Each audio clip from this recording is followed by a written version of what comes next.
Good evening, 526 classmates. I am doing a video on transportation today for East Alexander Middle School. I have pulled up Google Earth just to show you how incredibly rural the area with which our school is surrounded. If I back out even further here, you can see it's a pretty long distance before we have a whole lot of homes. Um, at any rate, I have to say before I begin that I was a lot like the intro to our chapter in our textbook in regards to what I thought I would be able to do when I started as an assistant principal here at East Alexander Middle School.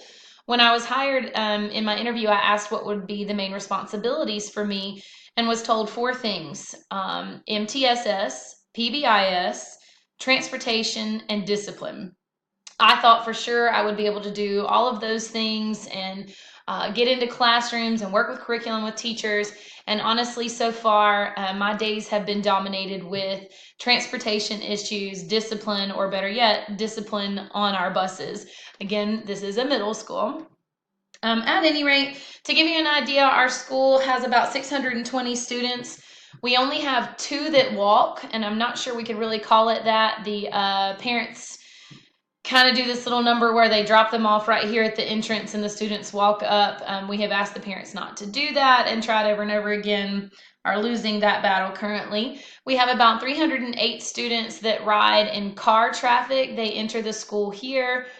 They come down this way, loop around, drop their students off and out. And in the afternoons, they come in and we loop them in and out of the parking spots here just to prevent it from blocking our buses. Then we have about 312 students that come via our 7 regularly operated school buses. They come in the same entrance and come down this way and park and drop students off, and they enter the building right here. As an administrator, as an AP rather, my role with transportation is to make sure that all the students who need public transportation are assigned to a bus and that the route is appropriate. That required a significant amount of paperwork to begin with for the year. And as we have students move or come in and come back out of the school, that's a continuously updated thing. It did require that I ride some of these routes to try to figure out if there were ways to cut time. Our district cut us from 8 buses last year to 7 buses. It made all of our routes roughly 2 hours long. Now, that being said, as you can see, there's a really long way before some of our students even get to their homes because it's an incredibly rural area. We also surround 2 other counties, Wilkes County on this side here and Iredell County over here on this side. For that reason, some of our drivers are driving from a really long way away to drive as well. We even have one driver who has permission to leave the bus at his home because he's so far away. So he starts way out over here, picks kids up and brings them to school. And then the bus stays here. He loads them in the afternoon, takes them back, and his bus stays at home with him.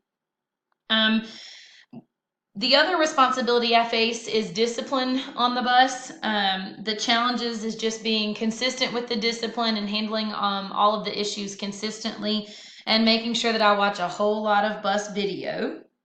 Some of the things that I would like to suggest as helpful strategies is to potentially try to pre-register students over the summer for buses.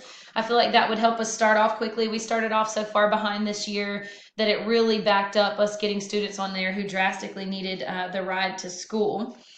What my principal had to say as far as a suggestion and the areas for concern were making sure that students were picked up either on the right side of the road or were on such a back road that it was okay for them to have to cross the road. And we do our best to try to prevent those left side of the road pickups.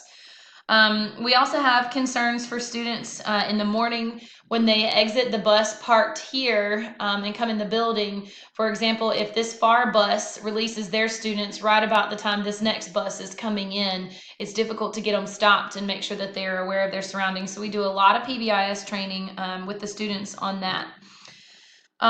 The other concern we have is bus drivers. Trying to keep drivers is difficult when the area around us, some of them pay $1 to $2 more per hour than we do, and it's been a serious concern at our principals meetings as of late.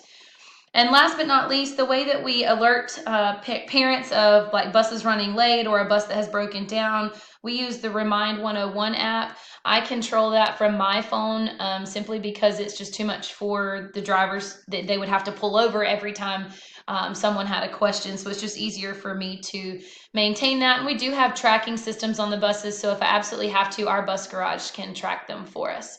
Anyway, I hope I helped answer some questions and have a good evening.